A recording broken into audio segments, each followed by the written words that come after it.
Olá pessoal, tudo bem? Sou Marco Oliveira, da IEP Brasília, e hoje eu vou trazer para vocês uma planilha que nós desenvolvemos no relatório técnico de inspeção com foco em motores elétricos. Bom, a inspeção em motores elétricos ela deve ocorrer sempre conforme um plano de manutenção. Aqui nós chamamos de PMP, Plano de Manutenção Preditivo, porque a gente entende que um equipamento elétrico, como outros também, eles devem ser acompanhados dentro de períodos pré-estabelecidos para que nós não tenhamos uma manutenção corretiva, e sim uma manutenção preventiva programada. Então, quando nós fazemos essa manutenção preditiva no motor, nós verificamos alguns pontos importantes, entre eles as grandezas elétricas, a elevação de temperatura e desgastes excessivos, tanto no equipamento, em rotores e tudo mais, como na parte de rolamentos. Então, para que isso realmente aconteça o plano, nós desenvolvemos em 3 etapas e criamos um roteiro de inspeção. Tá? Esse roteiro, a primeira parte dele, ela é a parte de vistoria nos quadros elétricos, ou quadro de comando do motor. Então aqui nós temos abaixo o quadro elétrico, o quadro de comando. Tá? Em seguida, nós fazemos a verificação de vistoria dos cabos elétricos. Esses cabos eles vão estar ligando o quadro ao motor. Então é verificado tanto a infraestrutura, como é que esses cabos estão sendo levados até o motor, também a questão de isolação, de desgaste, ou seja, os itens que fazem parte da verificação dos cabos elétricos que vão alimentar esses motores. O terceiro ponto, que é justamente a nossa novidade, que é trazer o que a gente chamou de PIM, que é uma planilha de inspeção do motor. Anteriormente nós tínhamos uma inspeção bastante simples, só de termografia, e agora nós incrementamos com vários pontos. Então isso aqui é a nossa novidade que a gente está trazendo aí para vocês, e a gente vai apresentar isso durante essa apresentação que eu preparei. Bom, então dentro dessa linha do motor, normalmente nós temos aqui sempre 2 motores, um motor em funcionamento e um motor reserva. Tá? Se um motor der algum problema, o outro entra. Mas como nós atendemos bastante condomínios, então isso é uma característica dos motores de água servida, água pluvial, sempre 2 motores, um em funcionamento e o outro reserva. Bom, a seguir eu vou comentar com vocês alguns equipamentos então que são utilizados para realizar essas inspeções. Então vamos falar inicialmente a respeito dos quadros elétricos, tá? Então, nos quadros elétricos, nós temos inicialmente uma inspeção visual, e junto com essa inspeção, nós temos uma planilha que eu vou mostrar a seguir, também, que é tipo um checklist. Tá? Fazemos a medição de aterramento, ou seja, para verificar se de fato esse aterramento que está aqui, ele está com o circuito fechado, ou seja, em continuidade. Então, através de um termômetro eu consigo medir esse laço e medir também o valor de referência da resistência, que vai dar essa ideia para a gente. A medição de temperatura, tá, que é feito através de uma câmera termográfica, que vocês estão vendo aqui nessa imagem. Então, com essa câmera a gente consegue montar um termograma e ver se algum componente ou algum cabo ou algum circuito ele está fora do ponto máximo admissível para esse circuito. E também o outro item seria a medição de tensão e corrente. Então nós também fazemos a verificação em alguns pontos, tá, do quadro, essa medição. E aí aqui vem uma novidade também que eu estou trazendo para vocês, que é esse equipamento aqui. Tá? Esse equipamento é um equipamento da Fluke, lançado em março de 2021 nos Estados Unidos e na Europa. Está chegando ao Brasil agora dia 15 de maio.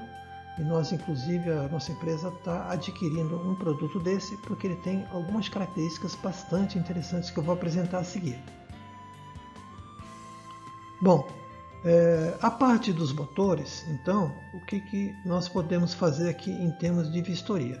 Também uma inspeção visual, né, para ver se o motor se apresenta de forma adequada, se não tem vazamento, se ele está limpo, né? Então, isso aqui é uma inspeção visual geral. Também fazemos a medição do aterramento, que seria aqui nesse ponto aqui do motor, né, para a gente verificar se realmente o motor está aterrado, se está fechado dentro da malha, qual é esse valor para ter uma referência do motor. Tá? Temos também a medição de temperatura do motor, feito através da câmera termográfica. Então aqui na câmera a gente consegue pegar alguns pontos importantes, desde a caixa de interligação, a parte aqui onde fica o rolamento da ventoinha, e desse lado aqui o rolamento do eixo que vai encaixado com a bomba, e também aqui a medição do corpo do motor. Então eu vou também detalhar um pouquinho mais sobre isso, algumas informações bastante legais aí para vocês. Também agora a medição de tensão e corrente. Então aqui na caixa do motor nós podemos fazer essa verificação aqui da medição da tensão e da corrente.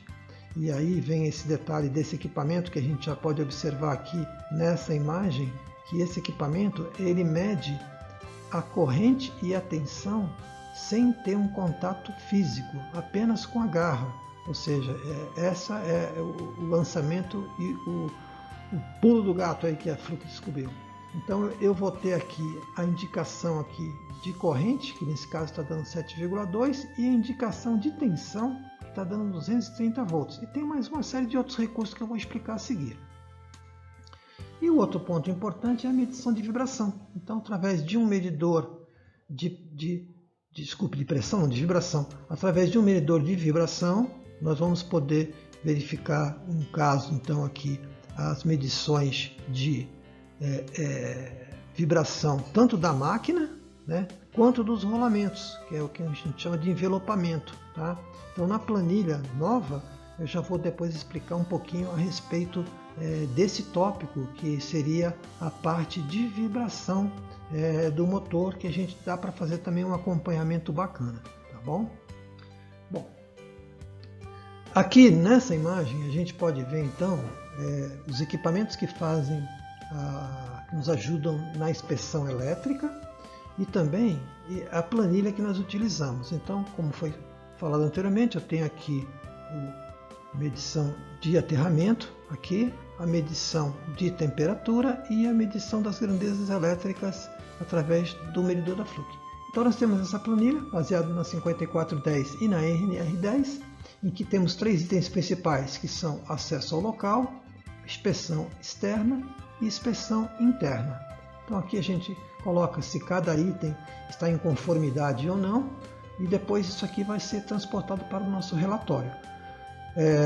Aqui nós colocamos os números das fotografias, né, das termografias, né, que são feitas, e se esse quadro tiver o dispositivo de proteção DR, a gente também tem um outro equipamento, que é um analisador de fuga de corrente, em que nós vamos medir o tempo de desarme, que tem que ser menor do que 500 milissegundos, e a corrente de desarme desse DR, que tem que ser, no caso, menor que 30 mA, para um cliente residencial ou comercial, né, que é o que nós trabalhamos normalmente. Né? Se fosse um cliente industrial, se for para proteção de máquinas, aí já é um outro tipo de especificação desse dispositivo DR. Bom, então aqui eu vou comentar um pouquinho sobre essa novidade da Fluke também. Esse equipamento é um Fluke 378. Esse FC significa Field Connect, ou seja, ele faz a conexão sem um contato, tá? Com a medição direta. E quais são as características então desse produto? Então ele é um alicate amperímetro AC/DC, True RMS e sem contato, tá? Com um sistema iFlex, que foi um sistema desenvolvido recentemente para a Fluke, como eu falei. O lançamento foi esse ano, lá fora, em março de 2021. A medição, então, ela é feita de tensão sem contato, visto que o da corrente já era feito, né, apenas com a garra acoplado ao cabo ou ao ponto de medição de corrente. E também nós podemos fazer então a medição com isso das 3 fases, né? Ter uma ideia das 3 fases, ele memoriza no equipamento e ter uma indicação de qualidade de energia, que eles chamam de PQ. Tá? Bom, eu coloquei aqui umas imagens para a gente ter uma ideia e seguir um certo raciocínio para vocês entenderem um pouquinho sobre esse equipamento. Então nós temos aqui o equipamento fazendo a medição e temos uma comunicação Bluetooth através do celular. Então todos os dados que estão sendo medidos aqui, eles estão vindo para o celular. No celular, nesse exemplo aqui, nós podemos ver aqui a medição das 3 fases, né?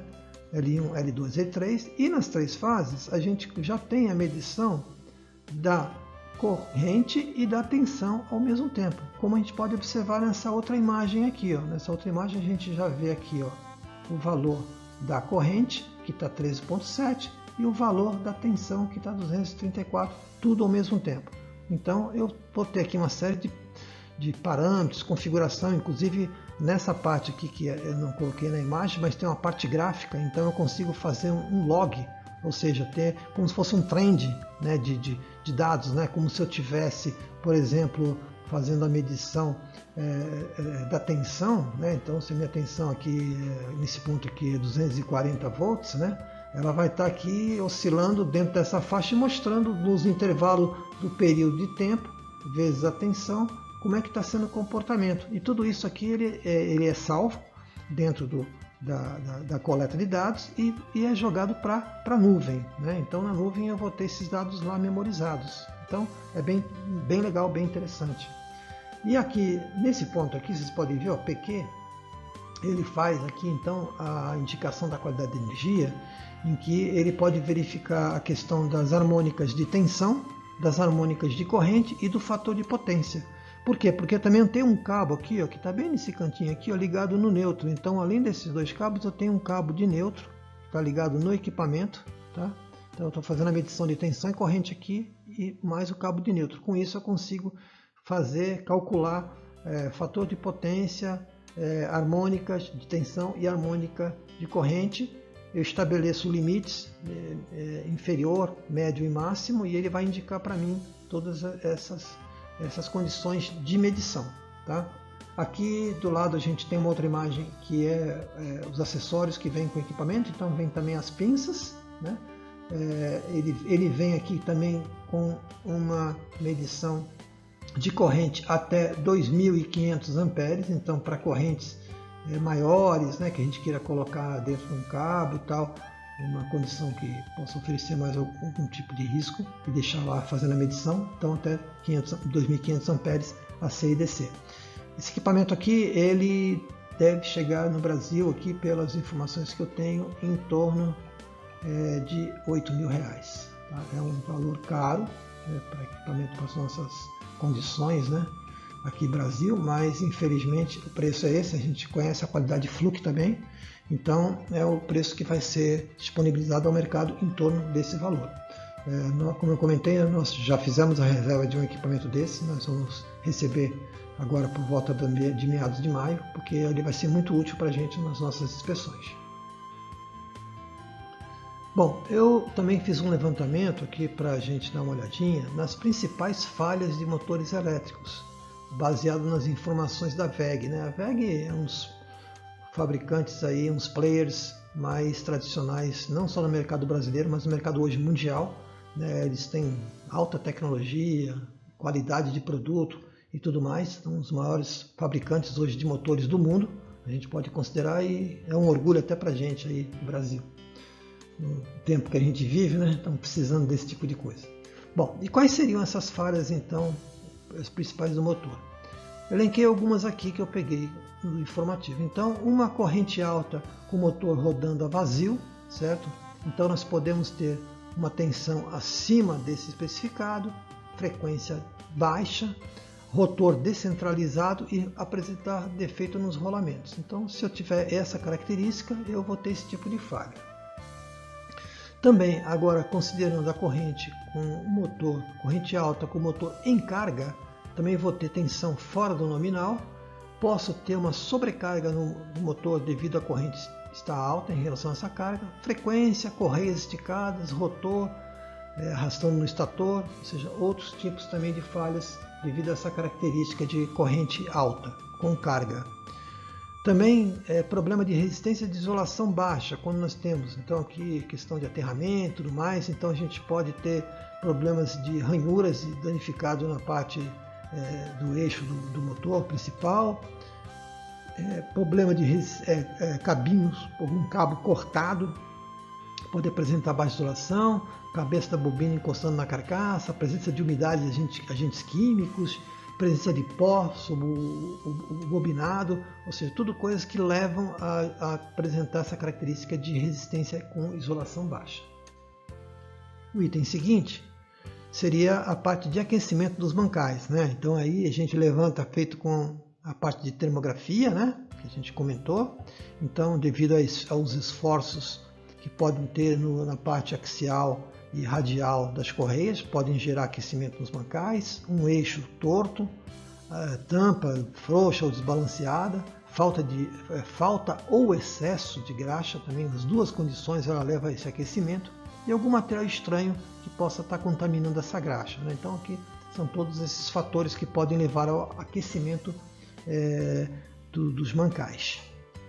Outro ponto bastante importante, agora de sobreaquecimento do motor, né, que é um item que até tem mais a ver com a nossa parte elétrica, né, do que com a parte mecânica em si, seria, nós podemos elencar aqui a ventilação obstruída, leva a aquecimento, uma ventilação com uma vazão menor também, uma tensão à frequência fora de especificação, um rotor arrastando, estator com impregnação, uma sobrecarga, rolamento com defeito, esse também é um item que a gente pode detectar com o sistema de medição de vibração, várias partidas consecutivas, né, na especificação do motor. Normalmente o fabricante determina quantas partidas ele pode ter, às vezes por hora ou às vezes por dia, né, pela característica do motor, entre ferro com baixo valor especificado, capacitor permanente inadequado, também gera, né, geralmente esse tipo de sobreaquecimento, e alguma ligação errada.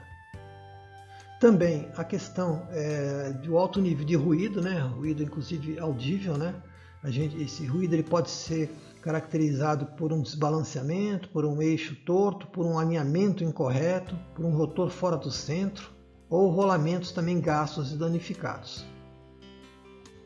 E por último, a vibração excessiva, né, que também seria um outro ponto de inspeção que a gente está adotando, que eu vou mostrar na planilha de inspeção de motores, né, que seria a parte do rotor fora do centro, o desbalanceamento. Um desbalanceamento de tensão da rede também prejudica, também gera vibração excessiva, rolamentos gastos, mancais com folga e problema na base do motor, ou seja, o motor solto lá balançando também gera obviamente uma vibração excessiva. Então todos esses itens que eu estou colocando aqui foram itens que foram pegos de um informativo da WEG, né, e são itens importantes a serem observados durante uma inspeção. O motor, normalmente, eu também peguei mais uma informação muito importante da WEG, e aqui a gente vai entrar depois num detalhe, que é um detalhe que é muito difícil às vezes de encontrar, que é sobre a questão da temperatura. Qual é a temperatura máxima que o motor pode funcionar, né? Então isso aqui, eu há muito tempo andava atrás dessas informações, e realmente agora eu peguei aqui uma informação que eu acho bacana passar para vocês. Então aqui nós temos geralmente a placa de identificação do motor. Essa placa ela vem junto, presa na carcaça do motor, e ela tem uma série de informações elétricas e mecânicas, né, para a gente. Então eu destaquei algumas aqui. Eu destaquei aqui essa, o número 4, tá? Que está aqui em verde, em que tem a questão aqui da temperatura, que é aqui o que eles chamaram de classe de isolação. Vou falar um pouquinho depois, e a elevação de temperatura, que é esse ΔT. Depois eu vou entrar para ali e falar um pouquinho mais a respeito. O grau de proteção contra a poeira e contra a água, né, jato de água, o esguicho de água, que são os IPs, né, que é o índice de proteção. A tensão do motor, no caso aqui, esse motor, um exemplo, 380 volts, ele tem uma corrente nominal de 15,3. Então essa aqui vai ser uma corrente, esses dados são importantes para a gente justamente fazer a inspeção do motor. E eu tenho uma corrente de partida, que é esse IP aqui, ó, se a gente olhar aqui, nesse item aqui, ó, é a relação da corrente de partida pela corrente nominal. Então, quando o motor recebe o comando de partida, esse valor aqui ele se multiplica a esse valor aqui. Então, nesse momento, eu tenho um pico de corrente, nesse caso aqui, de quase 120 amperes, né? Depois ele volta para a corrente nominal. Então isso aqui também é interessante, é importante nós termos esse conhecimento. Se precisar fazer uma análise um pouco mais profunda sobre esse motor, nós podemos utilizar um analisador de energia, porque o analisador de energia ele tem uma taxa de amostragem muito pequena, ele consegue verificar qual é esse pico que está tendo de partida. Então seria uma análise mais profunda. E aqui, nesse canto aqui, no item 9, eu tenho os rolamentos do motor, né? Então, eu tenho aqui o tipo do rolamento e a partir desse tipo de rolamento, se eu for aqui nesse fabricante, né, a gente vai ter as características desse rolamento, ou seja, qual é a temperatura máxima que esse rolamento suporta e mais devido a uma série de outras características. Mas o que eu queria falar para vocês é justamente essa tabelinha que está aqui, eu coloquei aqui, que é o seguinte. Qual é a temperatura aceitável medida na carcaça do motor? Isso aqui foi uma dúvida que eu sempre tive, né? Eu vou lá medir a temperatura, mas qual é essa temperatura? Né? Até quanto pode chegar? Né? Então vamos se basear nesse motor que a gente está analisando aqui. Esse motor, então, ele é um motor aqui, ó, de classe B. Né? Então, deixa eu só melhorar aqui um pouquinho, apagar um pouquinho, colocar aqui na outra cor vermelha. Então ele é um motor classe B, ou seja, a isolação dele é classe B. O que vem a ser a classe B? Então está aqui, os motores WEGs utilizam as classes de isolação B para 130 graus centígrados. São projetados para trabalhar em um ambiente de temperatura até 40 graus centígrados e uma altura de até 1000 metros. E a partir disso nós temos um ΔT, que é a diferença de temperatura entre o bobinado do motor e a temperatura ambiente. Ou seja, os motores standard com classe B possuem um ΔT de 80 graus centígrados. Ou seja, então aqui, que está mostrando aqui para a gente, aqui, ó, esse motor ele suportaria então na sua carcaça 80 graus centígrados. Isso vai corresponder a uma isolação, né, suportável por bobinamento, né, porque o bobinamento ele sabe que ele tem um verniz e se passar de 130 graus internamente, eu vou começar a ter problema de derreter esse verniz e aí eu posso fechar um curto e o motor entra em curto. Então a minha referência de medição para esse motor é 80 graus. Então ele fala aqui, dessa forma a temperatura na parte interna do motor, nas bobinas da classe B, pode atingir o máximo de 130 graus. Só que eu não vou conseguir medir dentro da bobina, a não ser que seja um motor especial, eu tenha um sensor, que isso é possível para grandes motores, né? Um sensor geralmente ele usa ali um termistor, né? Esse termistor ele fica monitorando a temperatura do bobinamento, porque se chegar próximo do limite, ele protege e desarma o motor, porque tem alguma coisa errada, né? Daqueles itens que nós citamos anteriormente. Então essa temperatura ela não é a mesma encontrada na parte externa, que é onde nós vamos fazer medição com a câmera termográfica do motor, né? Isso se deve à dissipação do calor, dos componentes do motor, frente pela carcaça, né, do motor e pela ventilação que o motor possui. Então, ou seja, ele tem uma série, tem aquelas ranhuras que fazem a parte da refrigeração, tem o ventiladorzinho, a ventoinha, que também faz toda essa refrigeração, né? Então a temperatura realmente importante é a do bobinado, certo? Mas como a gente não tem como medir o bobinado, o que nós vamos utilizar como referência os nossos 80 graus na carcaça, porque eu sei que se eu tiver com 80 graus, eu vou estar com aproximadamente 130 graus no bobinamento. Então isso aqui é uma informação bem legal, bem importante para a gente saber, para a gente conhecer, né, sobre essas características do motor. E aqui nessas outras tabelas tem todas as... tá tudo numeradinho aqui, né, dizendo o que é cada coisa. Não vou entrar nesse mérito agora, que não é o fato principal aqui da apresentação. Bom, e aí nós chegamos então aqui na nossa tabela de inspeção, na nossa checklist de inspeção. Eu vou falar aqui rapidamente para vocês então o que a gente pensou, e como eu falei, essa planilha vai estar disponível para vocês pedirem para a gente, né, e a gente encaminhar para vocês. Então vamos lá. Então aqui o primeiro ponto aqui é o local onde está instalado essas bombas. Então aqui é a sala de bombas.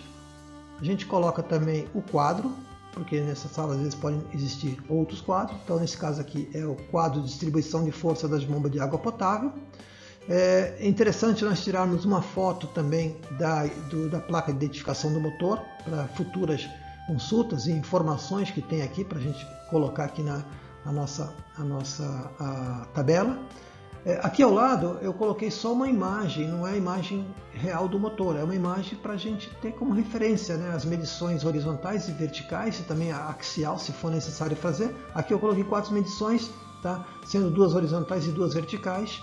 E aqui a gente começa então a verificar os parâmetros de inspeção. Então esse primeiro parâmetro aqui é justamente o parâmetro que envolve a parte de vibração.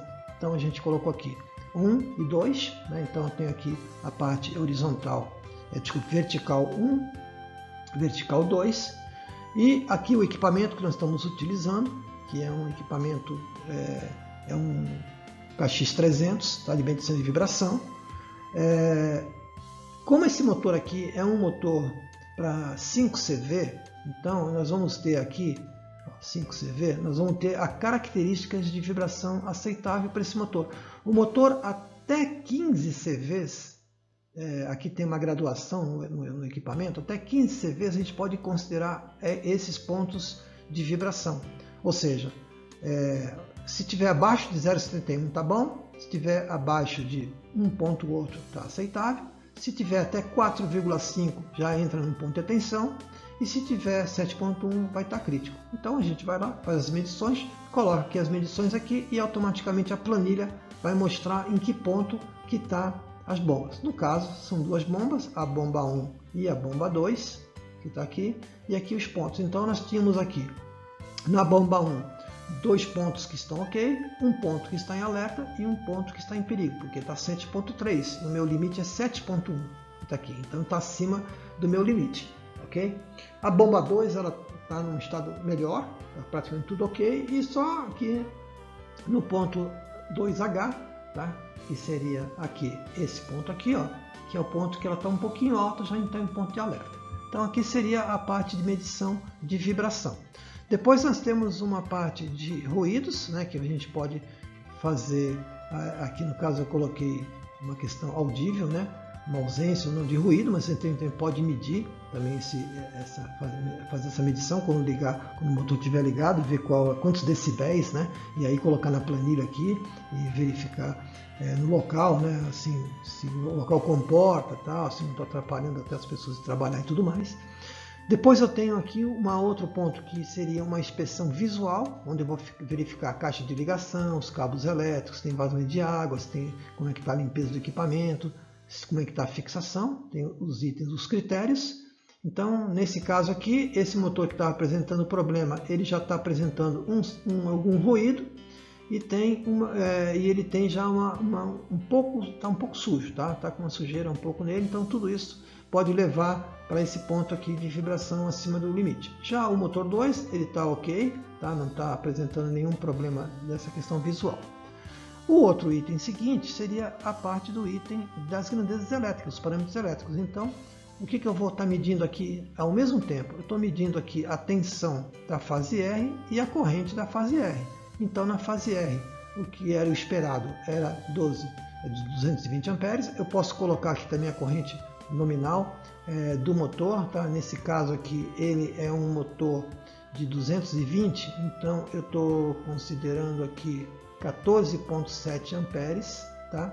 Então ele está dando aqui 13,9 e assim sucessivamente, a fase S, a fase T. Então com esse novo equipamento da Fluke, que eu tinha até mostrado para vocês, 387, a gente consegue então fazer essa visualização ao mesmo tempo, né, da questão de tensão e corrente, né, e também questão das harmônicas, né, e tudo mais. Bom, aqui nós temos depois um campo de observação. Então no caso aqui a bomba 1, que foi a bomba que apresentou problema, ela está com problema aqui na parte eu até coloquei, aqui está errado, tá? No 2H, é no 2H e não no 2V, como está aqui. O 2H que está... Não, desculpa, está certo. É aqui embaixo que está escrito, eu não reparei. Então vamos lá, voltando aqui. A bomba 1 ela tem que ter um acompanhamento no item 2V, ou seja, na segunda medição vertical, porque está em alerta aqui, né? Está aqui em alerta. E a bomba 1 também, ela está com uma vibração excessiva no rolamento em 2H, né? Então em 2H eu também tenho aqui, que é esse ponto que a gente tinha colocado, ele está, que é o rolamento aqui da parte da ventoinha, pode ser um desbalanceamento da ventoinha, sujeira, né? Então ela está aqui com um problema, apresentando um problema no rolamento, tá? Então aqui a gente colocou com uma inspeção quinzenal e depois aqui na próxima preventiva fazer a substituição desse rolamento, tá? Ok? Um outro ponto importante que a gente acrescentou ao relatório foi a questão da termografia. Então nós temos aqui a bomba 1, a bomba 2, tá? E foi feita a termografia. Então a gente pode observar que a bomba 1, aqui nesse ponto, que é o ponto 2H que nós vimos ali em cima, ele já está apresentando uma temperatura, ó, de 135 graus. Ou seja, aquele comentário que a gente tinha feito anteriormente, né? Que a temperatura máxima seria em torno de 80 graus. Até o MTA aqui está um pouco alto, 105. Ó. Isso aqui eu vou ter que passar aqui para 80 graus na realidade, né? Então, ajustar em função dos dados que a VEG tinha comentado. Então, eu estou tendo já um ponto de alerta no 1T e no 2H, que é o que está apresentando o problema, 135 graus, demonstrando que realmente esse plano de vibração já está gerando um aquecimento nessa região aqui do ventiladorzinho, né? Então, o que nós recomendamos? Na bomba 1, aquecimento excessivo, acima do MTA, máxima temperatura admissível, devido ao problema no rolamento, do lado do eixo do ventilador. Então, substituir o rolamento como tinha sido citado anteriormente. Tá? A bomba 2, que está aqui, ela está praticamente normal, não está apresentando nenhum problema de aquecimento. Bom, pessoal, é isso então que eu queria aí apresentar para vocês, tá? Eu estou deixando aqui o link, então, colocando aqui para receber essa planilha de vistoria elétrica de motores, basta solicitar ingressando no nosso grupo de termografia elétrica. Nós temos um grupo que só trabalha com essa questão de termografia elétrica no Facebook, tá? Então é só entrar nesse link aqui e pedir para participar do grupo. Quando vocês pedirem participar do grupo, vocês vão ser aceitos do grupo. E aí vão passar o e-mail para a gente, né? E a gente encaminha então para vocês aí a planilha para vocês utilizarem durante a inspeção aí dos motores. Então é isso, pessoal. Obrigado aí e tenham todos